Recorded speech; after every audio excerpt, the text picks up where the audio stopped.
ನಮಸ್ಕಾರಗಳು. ನಾವಿಂದು ಜೀವನದ ಉದ್ದೇಶದ ಬಗ್ಗೆ ತಿಳಿದುಕೊಳ್ಳೋಣ.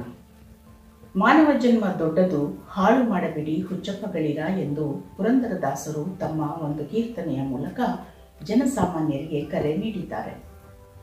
ಸಕಲ ಜೀವರಾಶಿಗಳಲ್ಲಿ ಮನುಷ್ಯ ಜನ್ಮ ತುಂಬ ಅಮೂಲ್ಯವಾದುದು. ಏಕೆಂದರೆ ಮಾನವ ಬುದ್ಧಿವಂತ ಪ್ರಾಣಿ. ಅದಕ್ಕಾಗಿ ಮಾನವನನ್ನು ಸೃಷ್ಟಿಯ ಕಿರೀಟ ಎನ್ನುವರು. ಇಂತಹ ಮನುಷ್ಯನ ಜೀವನಕ್ಕೆ ಒಂದು ಅರ್ಥವಿದೆ, ಸಾರ್ಥಕತೆ ಇದೆ.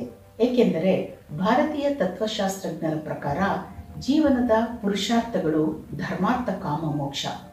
ಈ ಧರ್ಮಾರ್ಥ ಕಾಮ ಮೋಕ್ಷಕ್ಕಾಗಿ ಮನುಷ್ಯ ತನ್ನ ಜೀವನವನ್ನು ನಡೆಸಬೇಕೇ ಹೊರತು ಸಣ್ಣ ಪುಟ್ಟ ಆಸೆ ಆಮಿಷಗಳಿಗೆ ಒಳಗಾಗಿ ತನ್ನ ಜೀವನವನ್ನು ನಷ್ಟ ಮಾಡಿಕೊಳ್ಳಬಾರದು.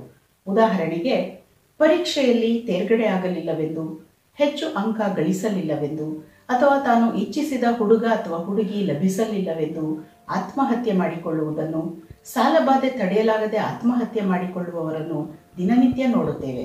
ಹೀಗಾಗಿ ಸಣ್ಣ ಪುಟ್ಟ ವಿಷಯಗಳಿಗೆಲ್ಲ ತಮ್ಮ ಜೀವನವನ್ನು ನಷ್ಟ ಮಾಡಿಕೊಳ್ಳದೆ ಜೀವನದ ಪುರುಷಾರ್ಥಗಳನ್ನು ಅರ್ಥ ಮಾಡಿಕೊಂಡು ಮನುಷ್ಯ ತನ್ನ ಜೀವನವನ್ನು ನಡೆಸಬೇಕಾದ್ದು ಪ್ರತಿಯೊಬ್ಬ ಮಾನವನ ಕರ್ತವ್ಯ. ಹಾಗಾಗಿ ಈ ಪುರುಷಾರ್ಥಗಳಾದ ಧರ್ಮ, ಅರ್ಥ, ಕಾಮ, ಮೋಕ್ಷ ಇವುಗಳ ಬಗ್ಗೆ ವಿವರವಾಗಿ ಮುಂದಿನ ವಿಡಿಯೋಗಳಲ್ಲಿ ತಿಳಿದುಕೊಳ್ಳೋಣ. ಧನ್ಯವಾದಗಳು.